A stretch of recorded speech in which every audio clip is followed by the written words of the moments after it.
Hey everyone, I want to try to introduce part of this water garden that I take care of. It's between two residences on campus. This is the president's house, and there's another one through there. That is the property manager's house, director of operations, I think. And well, this is a pretty big 1 acre water garden with a gravel path along it. It's filled with native plants. It was originally designed as a Japanese garden. A former president of the college went to Japan and kind of liked their design, and then Matisse that did the paintings of the red bridges in Japan. He was really turned on by that, but can't do so much of a Japanese style water garden in Virginia. A Japanese style water garden has a lot of evergreens, which we can do, but it's just not as interesting. We have a lot of deciduous trees, a lot of life that goes along the shorelines. So we're trying to bring that out. Over the years, this thing is like 20 years old now. But some big, mature, awesome Japanese maples, cherry trees, Japan. There's also a lot of natives. There's Jack in the Pulpits, which are fruiting but don't have their flowers yet, or don't have flowers. This is a Fothergilla. They have a really cool puffy flower. Some typical heucheras. What is this? Autumn clematis growing up the walls, trees. There's some hydrangeas planted in here. A lot of yellow flag irises planted along the water. There's St. John's wort that is yet to flower. This is Fatsia japonica, ornamental plant for this very shaded area. You can see these huge ferns that I planted. There's an ostrich fern that I hope will mature one day. Some more Fothergillas back here, back there, birches, spruce, evergreens. And then we're underneath a canopy of pecan trees. So right adjacent to this water garden is a huge 100-year-old pecan grove, and this whole water garden is under the canopy of those. So it's like a food forest that it wants to be a food forest. These are winterberry, a type of I think it's a type of holly. Lots of daylilies. This is basically a daylily bed. It's in the shade, but it still gets, still produce a ton of flowers. This is Japanese yew. This is Carolina allspice. It's a deer repellent aromatic plant, so it's kind of planted at one of the entrances of the garden. This gives you an idea of how big this pecan grove is. It's huge. This is only one of them, and these trees still produce nuts. These are all forsythias. There's a burning bush there, unfortunately, a little invasive, but I try to manage it. Lots of different peonies. There's like 30 different peony plants in here, and unfortunately they've already bloomed. Some ground cover, a periwinkle or vinca. I wish I could remember this guy's name.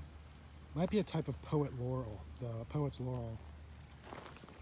There's a recirculating pump that keeps the water circulating in the pond and kind of creates this creek, this little creek. These are proper poet's laurel. They're an impressive ornamental plant because they take a really long time to establish themselves. Hellebores down there. Over here we've got bleeding heart, some more hydrangeas, azaleas, lots of ground cover, stuff I need to weed out. There's too much Virginia creeper in here. There's clematis. Big beds of liriope. We've got, what is this? Yellow banana with the, what was this? Licorice? Something like that. Loropetalum. This is Chinese fringe flower, purple leaves, really cool. There's a goat's beard in here. Ooh, the goat's beard has got a flower. I haven't seen this flower yet. But it's a cool plant. It's an ephemeral, which means that it's only here for a certain amount of time. It doesn't stick around all season. There's another one. Hopefully that'll grow up. And some more columbines. There's some native geraniums in this bed. Huge bed of native geraniums right there. And then there's smoke trees. These purple leaved things are cool smoke trees that make really smoky looking pink flowers on top of the purple foliage. It's really nice. This is kind of a really wild bed. This is like a bog bed almost. There's a huge oak leaf hydrangea. Some more ferns to match this shady, wild feel, understory feel. There's some big hostas, native ferns. These are spiderwort plants. They're kind of a bitch to deal with, honestly, but they look nice while they flower. This is a huge bed of variegated Solomon seal, another really pretty plant. It's also an ephemeral. Here right next to me is a Virginia native honeysuckle. It's not the white Japanese invasive, it's Virginia native. Some big daisies, native daisies. They're like 5 feet tall. I don't even know what kind they are. There's some turtle's head in here. A lot of these are native plants. Lots of columbine, really like it in our area. What are these?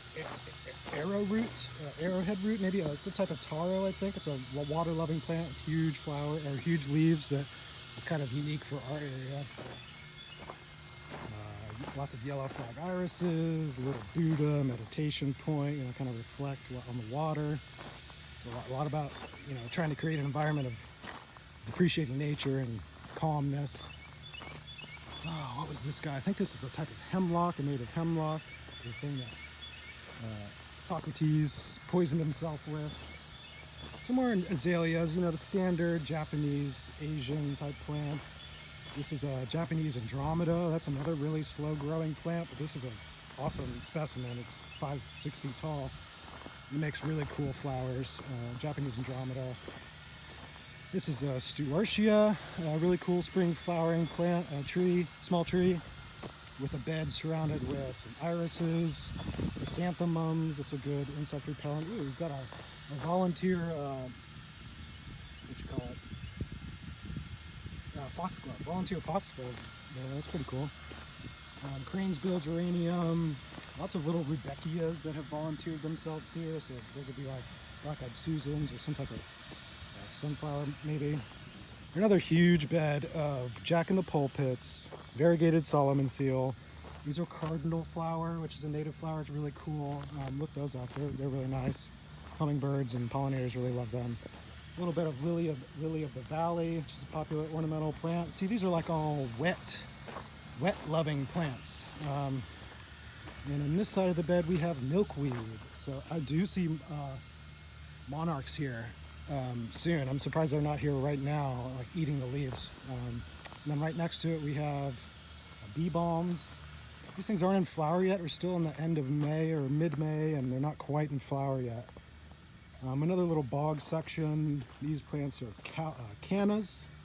We've got these really tall guys are cattails. Those are edible. A lot more yellow flag iris, native to the area. This bed really needs to be kind of managed and weeded. It's getting a little too out of hand. And then, kind of last but not least, we have primroses.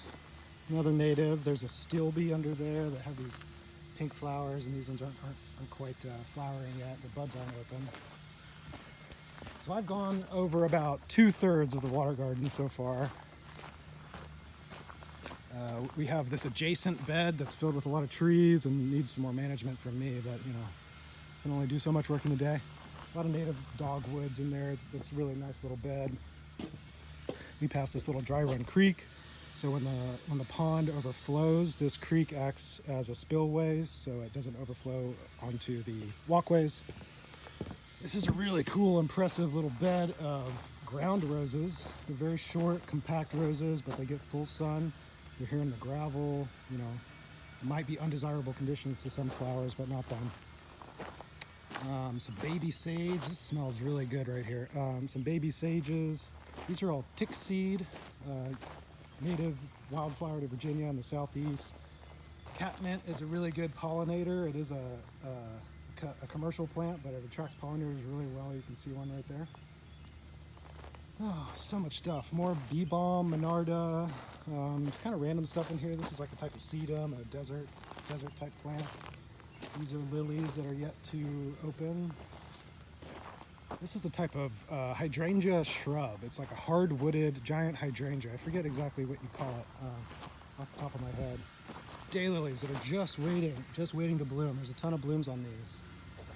These are beauty bushes without their berries on them. The purple berries come later in the season.